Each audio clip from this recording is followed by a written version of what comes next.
Throughout the course of history, there have been periods when mankind made rapid advances. And then there are those other, much more numerous times that remain rather unnoticed as transitory periods.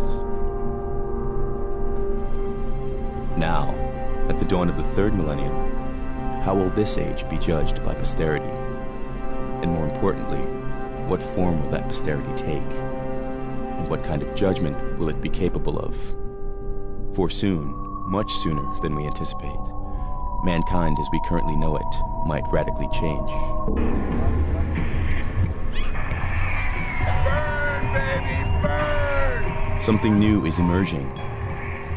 While people have talked about global peace, the end of history, and the disappearance of ideologies, an army of scientists around the world has continued working in their laboratories. The impact of this work is now slowly surfacing. Technology is about to take over the torch of history and will guide us to a new era. The disparate activities of scientists in the fields of genetics, robotics, artificial intelligence, bionics, and nanotechnology seem to be converging towards one goal: to transcend human limits. It will lead us inexorably towards a transhuman age, an age when more evolved species will leave mankind behind as a fossil in history.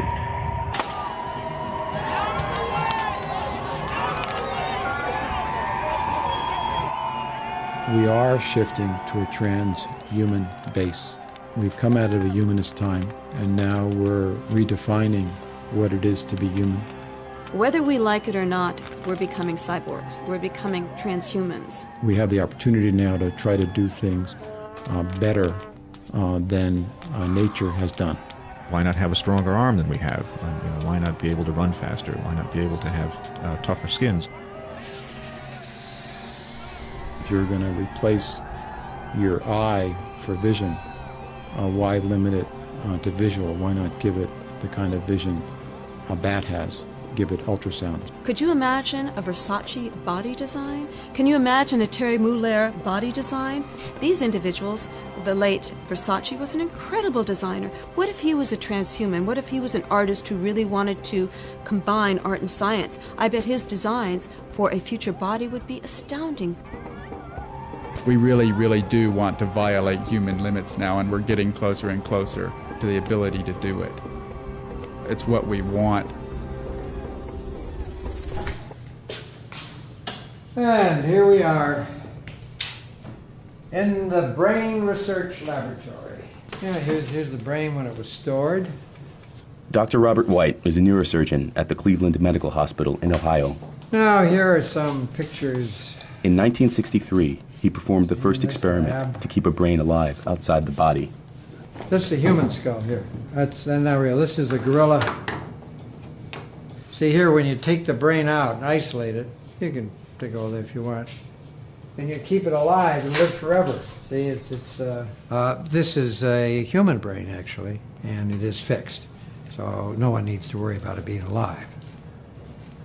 There have been many attempts throughout the world, particularly in the old Soviet Union, to take the brain out of an animal, they like the dog, for example, and keep it alive with machinery. Now you can do that with the heart, the kidney, the liver, the lung, all the other body organs, solid organs.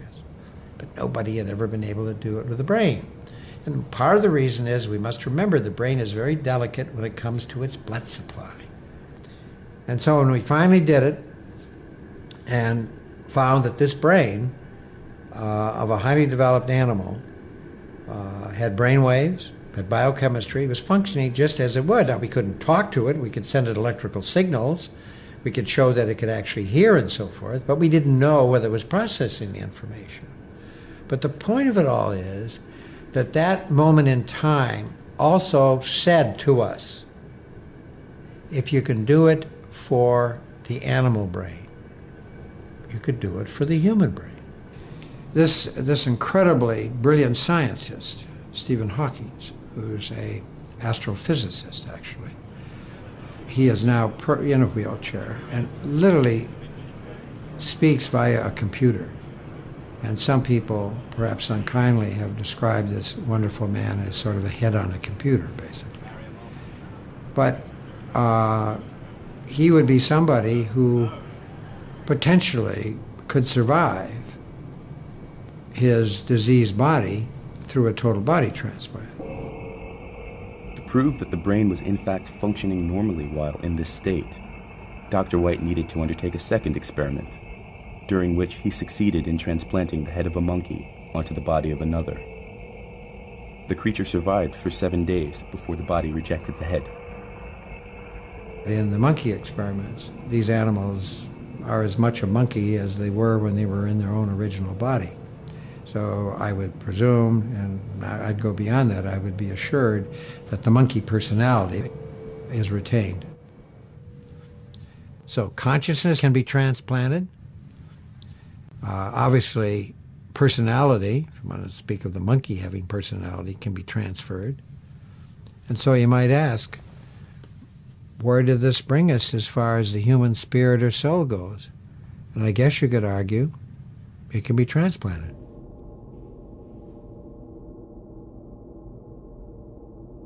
We are now becoming the objects of conscious design. And the implications of that are just enormous, because we've gone, until now, we've been reshaping the world around us. And we can see how dramatically it's been changing. I mean, we've really reshaped the landscape, and we've built a society and altered society and changed everything that's external to us. But somehow we imagined that we were going to remain the same, that we ourselves were not going to be caught up in this process. And that's not, in fact, true. We are going to remake ourselves. And it's very difficult to deal with, because it will rip free all of the anchors that have until now told us who we are as human beings.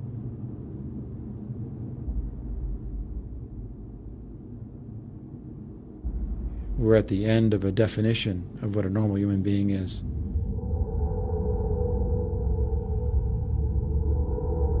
Every living thing is defined by its DNA code. The DNA is a long string consisting of 4 different molecules called A, T, C, and G, found in all living cells. So it is, in essence, a digital barcode that defines us as humans, just as it defines every other life form on this planet. Only the variety of combinations of these 4 elements makes us differ from one another. The Human Genome Project was started in 1990 as the largest technological enterprise ever, with a budget far outstripping that of the race to the moon, and involving hundreds of laboratories around the world, all with one main goal. Fundamentally, it was about determining the complete sequence of the human genome, the 3 billion letters that make up our genetic blueprint. And we know we have the code before us, and it's truly remarkable. It is a digital code, and buried within that code is information about what are all the genes necessary for making a human brain, all the genes necessary for making a human liver or the heart or any part of the human body. And now the fun stuff begins, because we get to start to crack that code, having the order of the letters in front of us. But fundamentally, it is very much a digital code. The secret of life itself, the DNA molecule, a genetic discovery that could give man the ability to create life to specifications. With it comes the power to change evolution itself. Never have we had such opportunity or such awesome responsibility. Change DNA structure in the lab is fairly straightforward and it's fairly simple. You can study a piece of DNA to unravel its function. You modify the composition and you see what the effect is on function. That's daily routine in a lab that has this technology. Going from the lab to the person to therapy, in theory, is the same thing and is as simple. In practice, it has been shown that it's a lot more difficult. And the reason why it's so difficult is not that we don't know what pieces of DNA to put in, is that we do not succeed sufficiently and at a high rate in getting these pieces of DNA in the right cells. But we have learned how to do it from nature. What is a viral infection? It's a virus that sticks to the cells, that enters the cells, and that uses the machinery of the cells to multiply itself. Now you take this virus, you cut out the pieces that are dangerous so that it will still stick and be engulfed but not develop in the cell. And then you add to this some other tools that the virus then can use to cut out the bad DNA, stick in, splice in the good DNA. This is a mechanism that is used now to do gene therapy using viruses. The ability to tamper with our genes has obvious applications. We can change DNA to prevent or cure hereditary diseases. We can alter the DNA of donor organs that are to be used for transplants so that the body of the recipient won't reject them. The organ doesn't even need to come from a human being. It could perfectly well be that of an animal. Pigs would be a good supply of kidneys or other organs to transplant in humans. But because of the difference between the two species, the pig kidney or the pig liver will be rejected by the human. So if we can humanize the pig kidney by putting in some human DNA, which will make the cells look a little bit more human, so that they are not rejected by the person immediately, then there's a better chance that you'll have a take. And this is tried to humanize animal tissues, and it's becoming a big industry because we need more organs.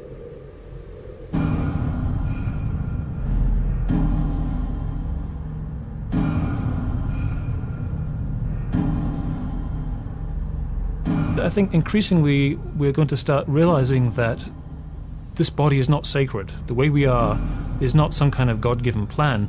It's really a pure random accident. We take two sets of genes and we shuffle them and something comes out. Sometimes it's a wonderful product, sometimes it has a hole in the heart, sometimes it has psychosis or tendencies towards extreme anger, has addictive problems, can't concentrate, all kinds of defects. To say, oh, that's normal, that's sacred, that's good, to me is rather absurd. It's random. There's not a plan there that we're thwarting. So genetic engineering seems to me one of the most moral things we can do. A single species is defined by the isolation of our genetics, reproductive isolation. But when you begin to take genes from different species to mix together all of the genetics that is available among all animals, and also to design new alterations to the genetics, well, reproductive isolation really doesn't have much meaning anymore. And so you can imagine all sorts of forms and that will evolve in the future.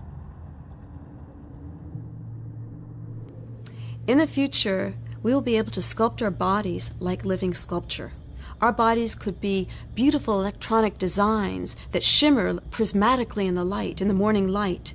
It could change forms. It could become a piece of marble on one hand and then totally mutate into some fluid type of luminescent, snake-like quality. After all, the body is an extension of fashion. You can rearrange the human body and try to make humans fly, even though humans are very heavy. And some mammals fly, like bats fly, but they're much lighter. But it's an intriguing question because it brings up the issue of not just trying to take an injured human and returning them to normal, but taking a human and making them superhuman, making them go beyond. Our future is not to try and hold back genetic engineering, but to try and use it in a way that best serves us. If our children can be more intelligent and healthier and live longer lives through altering our genetics, why would we not want to do it? I mean, imagine if other children could live for 2 centuries, and if you could only live for 80 years because your parents believed that it was improper to tamper with human genetics. You would not be pleased with that decision. The same thing if your IQ were a normal IQ and all of your classmates were much, much brighter because there had been sort of some biological or genetic manipulation that was possible. You'd feel very angry about this. Once we know exactly how our DNA code functions, we will be able to enhance our bodies. Human life will improve from one generation to the next as we control and accelerate natural evolution. But a rival to mankind is appearing on the horizon, a rival that is evolving much faster. Are people becoming obsolete? A giant electronic brain has started cogitating at the University of Pennsylvania. It's made of vacuum tubes like your radio, and it can add up a column of figures a yard long in a second. It's the world's first electronic computer. Right now, it's solving mathematical problems for the U.S. Army, but who knows, someday a machine like this may check up on your income tax. So imagine the human abilities as kind of a landscape with some peaks, which are the things we do well, and some valleys, which are the things we do really, really badly. There are things that we do extremely well, which are things that were important in our survival for most of our evolutionary history, things like moving around and socially interacting and perceiving the world.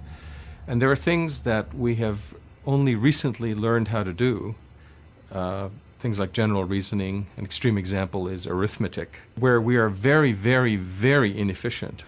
Computers are different. They are universal machines. With an efficient program, they can do almost any one of these tasks equally well in some abstract informational sense. So the skill of computers can be likened to a water level that's uniform. The water level is rising. And it's rising at a rate that is about 10 million times faster than the rate at which we evolved those abilities.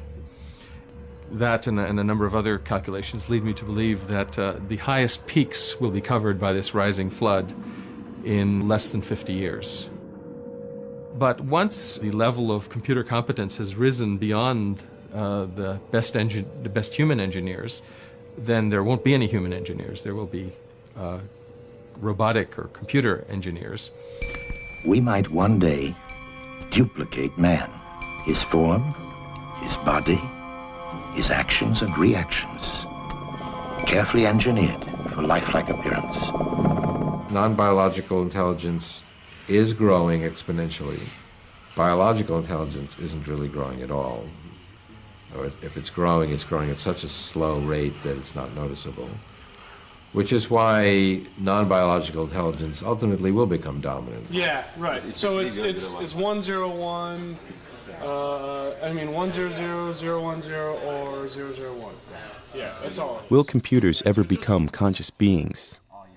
Computers calculate using zeros and ones. Therefore, many people, among them some scientists, believe that they will never become more than sophisticated calculation machines.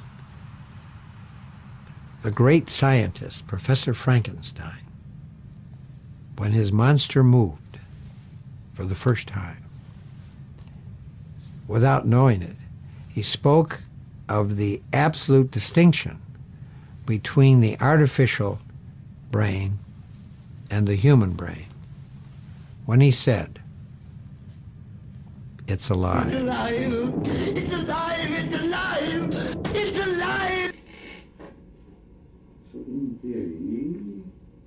theory is not enough. No, I believe. So the difference between biological and artificial intelligence can be summed up in one word: life.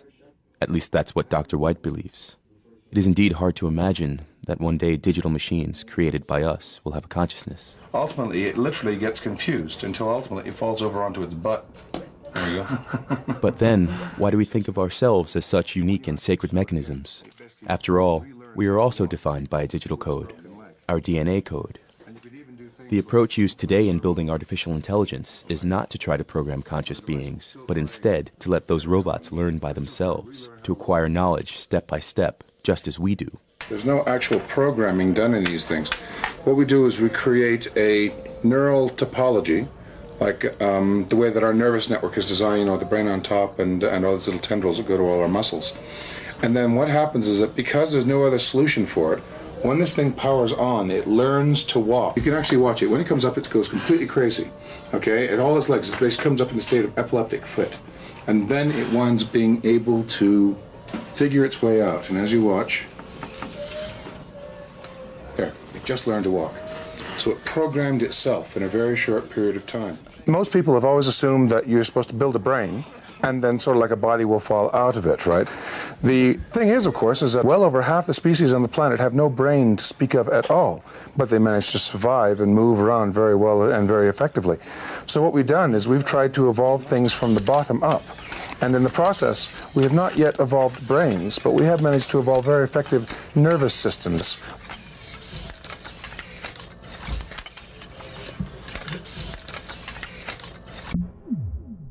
Self-organizing systems such as neural networks can yield remarkable results.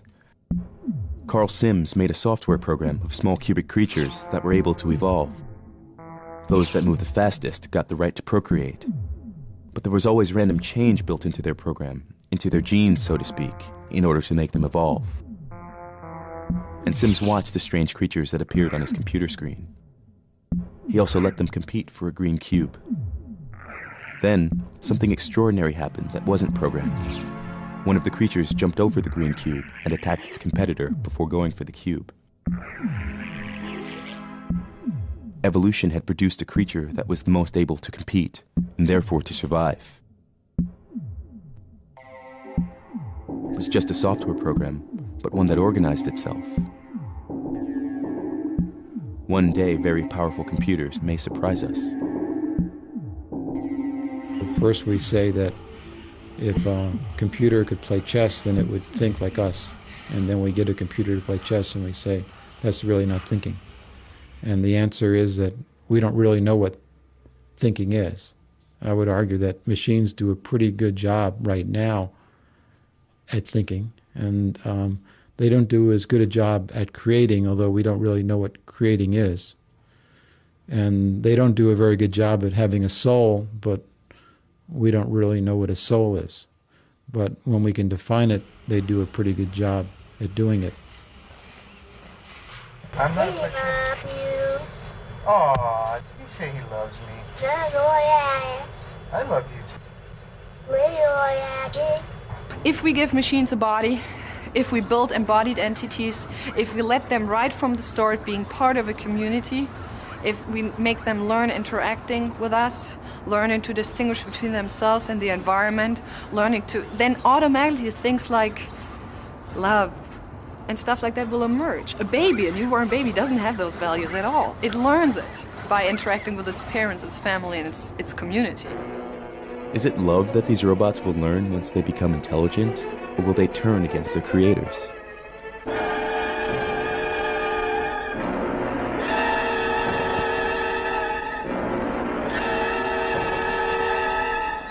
And historically, humans don't do well living side by side with other things that are human-like.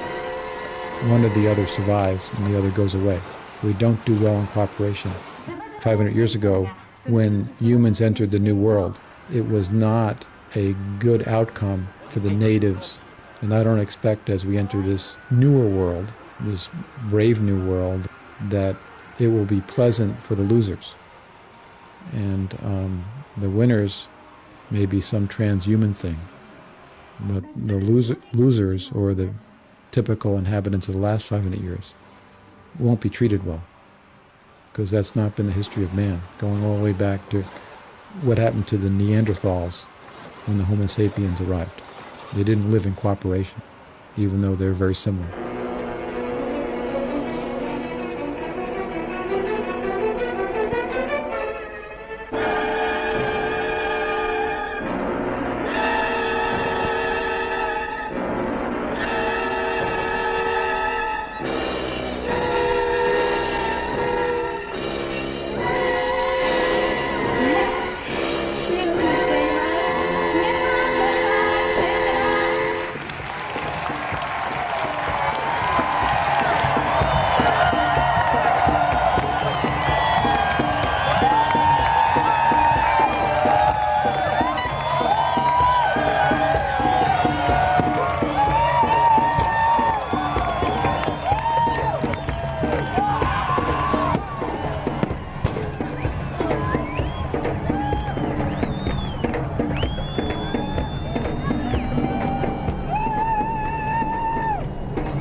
My worry is that if artificial intelligence is allowed to develop entirely separately from us, and if it develops a lot more quickly than we can alter our biological bodies, then it may become vastly more intelligent, more wise than us, and we'll get left behind. And personally, I don't want to be left behind. I'd rather be up there with the most advanced creatures. If we don't want to end up obsolete at birth, if we want to stay the most advanced beings, there seems to be only one solution: to become robots ourselves.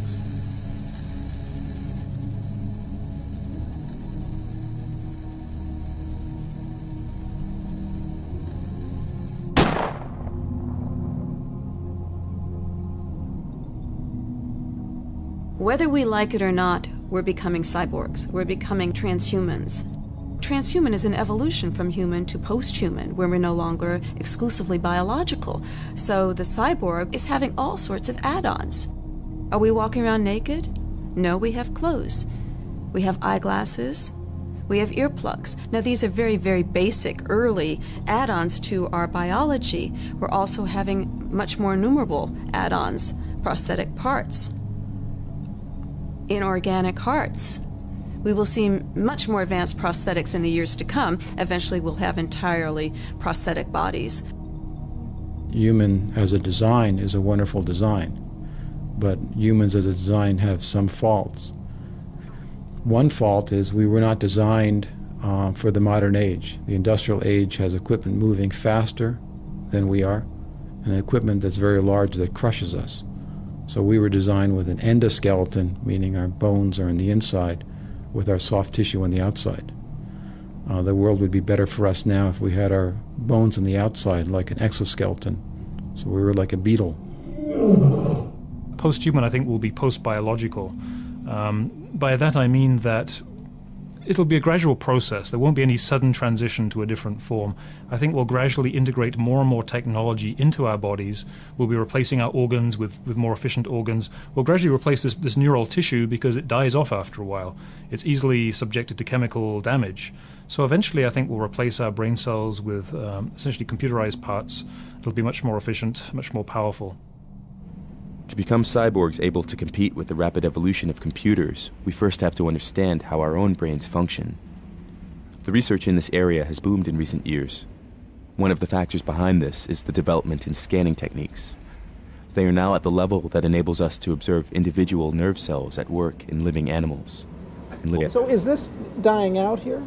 Or is that it's in the process of growing in. The technique is based on fluorescent jellyfish. Dr. Lichtman isolated the gene responsible for the fluorescence. He implanted it in mice and continued his experiments until he had a mouse of which only the brain cells were fluorescent. They're genetically engineered so that these are now heritable strains of mice. We have a yellow mouse strain, we have a blue mouse strain, we have a mouse strain where only a few cells are labeled, and we're now generating mice that have multiple colors in them. We call them brainbow mice. With this technique, we can see individual nerve cells make connections with each other and emit signals. It's really quite jaw-dropping. It's beautiful when you look inside and see these nerve cells that have always been there, but never easy to see before in living animals. This technique is used now by many laboratories, helping in their efforts to understand how the brain functions. Other scientists use a completely different approach. They take the brain cells apart and let them grow in a small dish on top of a computer chip.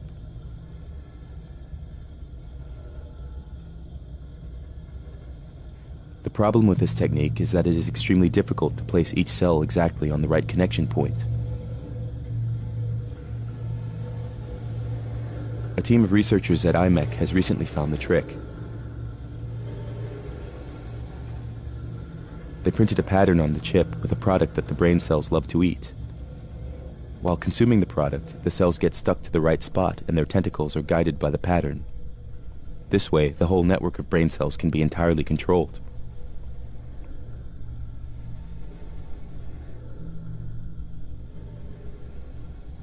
Some scientists have already been experimenting with such brain dishes. Their chips were less precise, but their results sometimes remarkable. Let me disconnect the light show. Dr. DeMars, for instance, tries to communicate with his brain dishes and teach them several tasks. So each of these dishes contains about 20,000 or so neurons, which are firing away as we speak. So each one's an individual network, and they'll fire spontaneously. We take living rat neurons, and they will rapidly form a neural network. And we have this grid of electrodes underneath the surface of these living neurons, and we can listen to the conversation among the neurons. And we can also stimulate activity within that network. We can send in different patterns of stimulation and look at how the network changes as a result of those stimulations. And that's how we do what we do. What he does is to teach his brain dishes how to control an airplane. The network can essentially fly the aircraft in a pretty optimal way. So it won't overcorrect too much, and it'll be able to stabilize it in a wide variety of conditions. I think I've programmed like a 50-knot crosswind into this one. It was what it looks like. You can see it, the aircraft, when it hits one of these crosswinds, how it begins to oscillate. The oldest dish that I've had is at 2 years. And the only reason why that dish died was because we were moving the lab from Caltech to Georgia Tech. Otherwise, that dish would probably still be alive today. Each dish has a characteristic, so you can learn to recognize one dish from another dish. They're demanding, though. You have to feed them once a week. More and more, we will be able to measure and understand how our brain cells function. Deciphering our consciousness is another question. But the experiments of Dr. Yang Dan have proved that in principle, it is possible to read and to understand the brain. I didn't know that we started this thing again. So this is a digitized movie. We present this to the animal, and we record the activity of their visual neurons. And these electrical signals that we recorded from will travel through these cables. She managed to tap the vision from the brain of a cat and to reconstruct what the cat sees onto a computer screen. So this is a digitized movie. This particular movie is a short clip from Indiana Jones, I think. Here we see the two images next to each other. On the left, the image that was shown to the cat. At the right, the image that is tapped out of the cat's brain.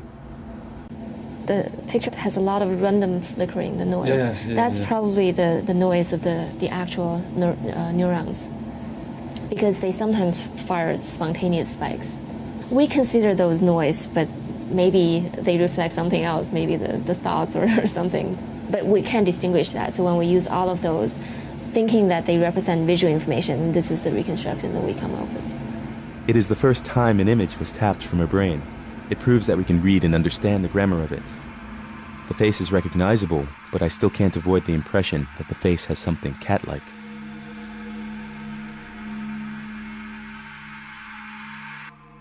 Dr. Theodore Berger is head of the Center for Neuroengineering at the University of Southern California. With a team of top scientists from different disciplines, such as neurology and computer programming, they have collaborated to develop a chip that can replace parts of the brain, or, on a longer time frame, add more brain power. One of the first things that we do in this process is to actually study this part of the brain experimentally. We need to know very precisely how it behaves if we're going to reproduce that function in a computer chip and put it back into the brain. So what we do is to take the brains out of the animals that we use for these experiments and then slice up this brain tissue and keep the slices alive in a dish, and we study the electrical properties of these neurons. Neurons happen to use electrical impulses to communicate with each other the same way that transistors do in a circuit. And so essentially what we do is to test the cells to find out, when we give them computer-generated signals of all possible signals, we give them random signals and we ask, how do they behave? And by looking at the translation, we figure out what the function is, and we can describe that function with a set of mathematical equations. This portion is simulate one neuron. My colleagues have taken that mathematical model and built a microchip circuit, very small, millimeter by a millimeter. So we can take a part of the hippocampus that's a circuit, we can cut out parts of it, throw it away, and we replace it with a microchip. And so now the whole circuit works just like the biological circuit, so that incoming information looks like, incoming temporal patterns look like outgoing temporal patterns, just like it does for the biological piece of tissue. But now there's a microchip in there, instead of having biology in there. The chip is presently being tested on animals. One problem that remains is how to connect the chip to the brain. Today's technology uses tiny electrodes, but in the future, another option might be to put some brain cells directly onto the connection points of the chip. They would then be guided to form connections at exact points within the brain in order to establish the perfect interface. Ça pourra permettre de réparer des cerveaux endommagés à la suite d'accidents, de blessures, n'importe quoi, de maladies. Mais d'un autre côté, ça permettra aussi de faire une communication peut-être directe de cerveau à cerveau. Des choses qui sont effectivement pour l'instant limitées, la communication intra-humaine étant limitée avec la parole, alors que là, l'idée qu'on peut directement peut-être communiquer des expériences globales de cerveau à cerveau, c'est quand même quelque chose de fabuleux qu'on peut rêver.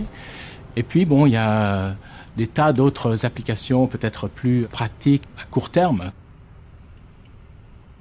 One such concrete application has already been realized. The chip is used to recognize sounds, since it can literally do that with the same accuracy as we do. So we've used these brain-based models as to develop acoustic recognizers. So we train them in the same way that your brain learns to recognize a particular sound. And one of the first sounds that we've developed is one for gunshot recognition. It's a model of how hippocampal neurons communicate with one another. That's all it is, biology. You got one over there across the park, then they have another one they used to have right there. Then they just put up another one over here 2 days ago. These high-tech cameras, they are called Crime Stoppers. If a gunshot goes off to my left or to my right, the camera automatically traces down the sound of the gunfire and zooms in and takes pictures. You cannot buy a system today that can recognize speech signals or any other signal in noisy environments. They don't work. But your brain works that way, and because our model is based on the brain, our models work in noisy environments. And the thing is, there are no cameras installed in the white neighborhood, but we have 5, 6 cameras in the black neighborhood. So the black neighborhood is being watched.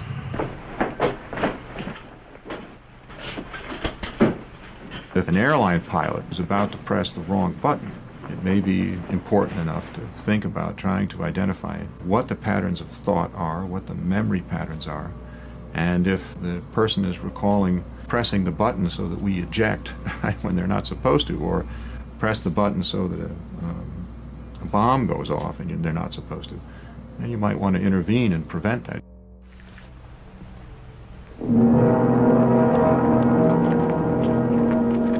I'm part of another project that is funded by DARPA that's trying to understand exactly that. I mean, how is information represented in the brain? And science is supposed to have all the answers. But this has got to work. It's not going to fail, not after we've come this far. We have here, for all practical purposes, a normal human being, except for his electronic sensory control system, of course. On devrait, avec des localisations donc de ces circuits électroniques dans différents endroits du cerveau, de pouvoir lire le contenu du cerveau et le mettre sur un disque dur, le transmettre directement sur à une autre personne, etc., etc. Part of our problem is in getting enough sensors into the brain without destroying it, getting enough sensors in there so that we can extract enough information to infer what the total pattern of activity is. And if we can do that, then we have to develop a mathematical model of how information along all those pathways develops and is processed. And so for the next few years, that's going to be the task. Now, if we can do that, then we'll get to the finish line. We will get to the finish line.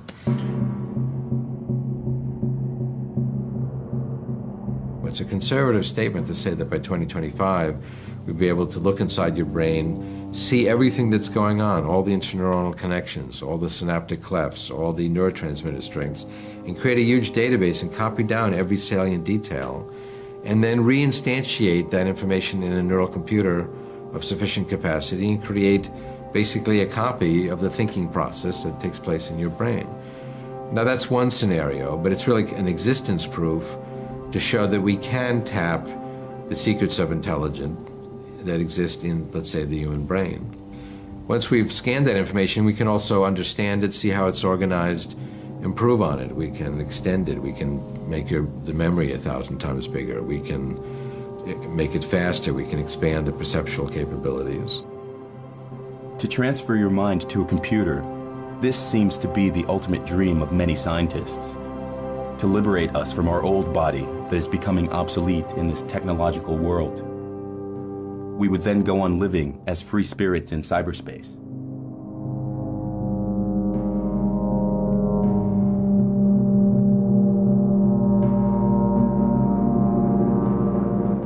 I'm not interested in a future where there are post-human beings if I'm not one of them. I want to be there. It's very important to me that I live and thrive in the future, not just to think about some robots taking off into space. I want to be there. So in a way, mind uploading is a shortcut around artificial intelligence that will allow us to have machines with human minds.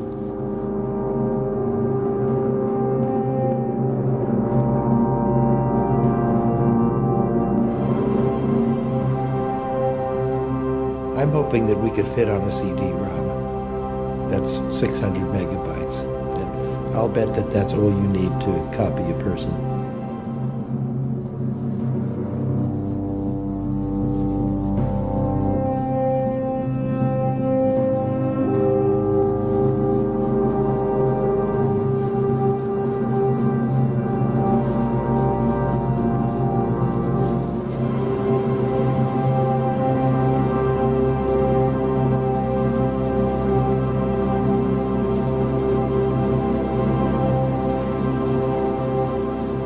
So it's a difficult time to predict what these new humans will be like.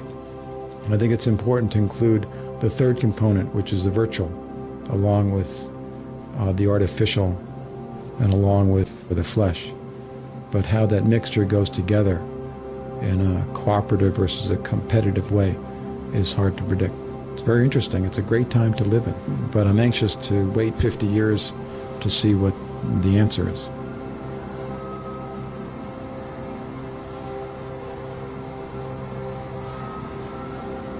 Reality and virtual reality are beginning to merge.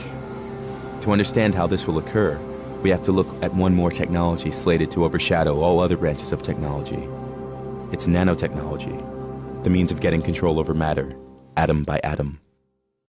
So what we're going to do is move this atom from this location here to a location right over here.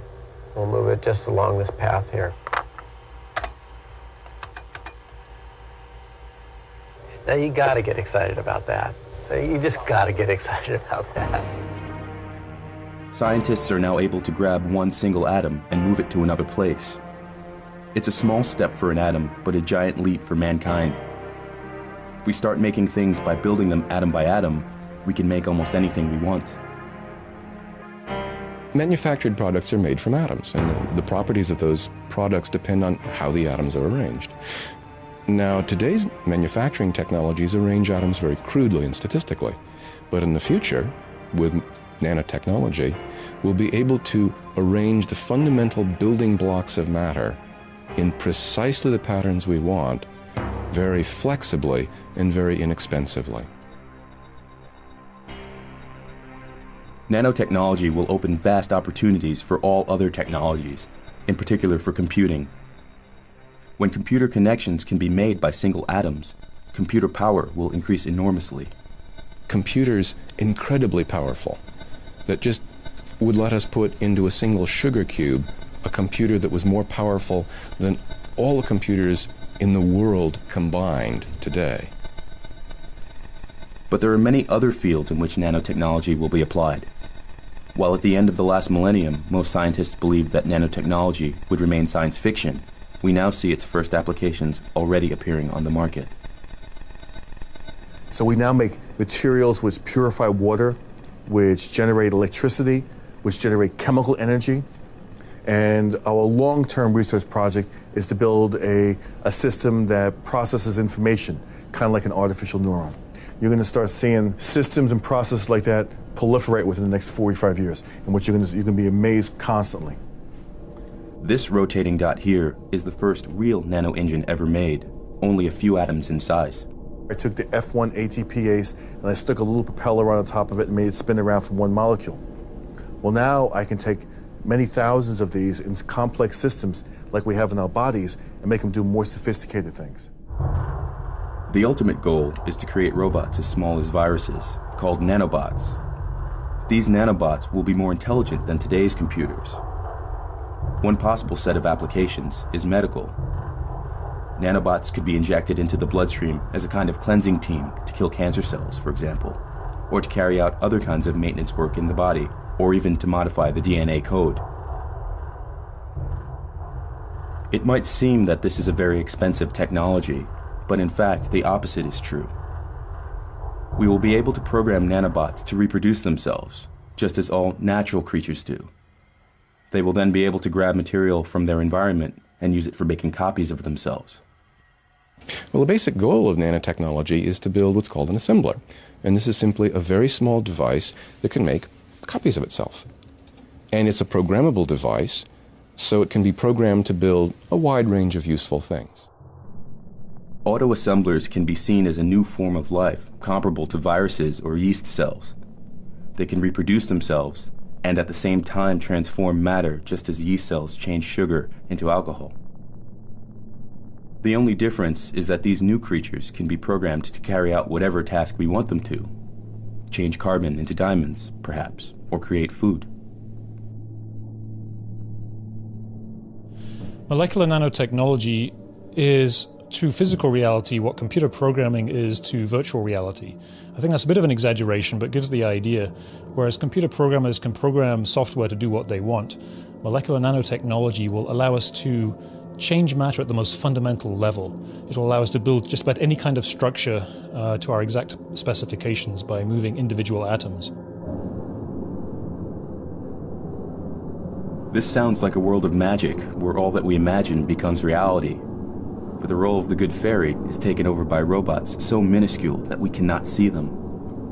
And instead of saying the magic word, we program them to grant all our wishes.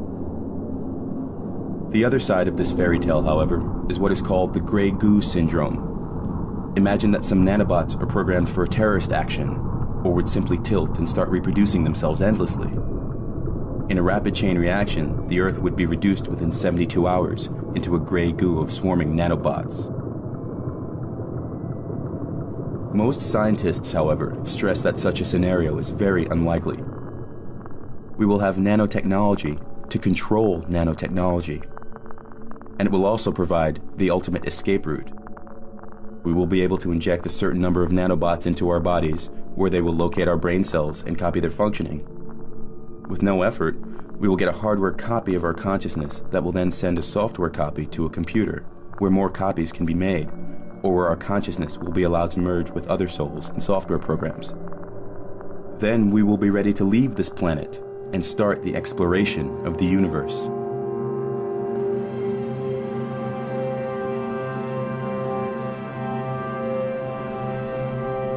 What is our place in this magical world where everything can be transformed? How will people deal with such a future? Or is it something that by definition goes beyond our human capacities to understand? Something that only transhumans will be able to grasp? Will we stay as we are and watch with wonder from the sidelines? Or will we upload ourselves and participate in the world as super beings? Let yourself upload to a network of nanocomputers and let the wind carry you.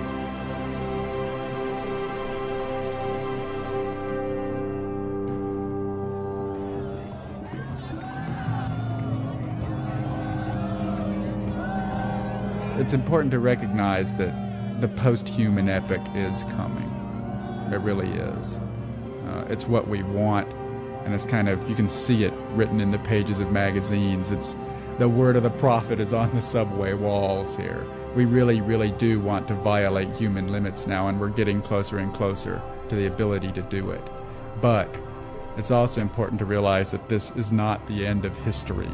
It doesn't solve any of our other problems. It just creates new problems that are going to intensify. And there's going to be more than one kind of post-humanity. And the mere fact that you're no longer human doesn't mean you don't have the same personality problems that you did before. It doesn't liberate you from yourself. It probably makes you more than you were before, not less. You're not going to clank and beep like RoboCop. You're just going to have new abilities and new powers, and dealing with power is troublesome.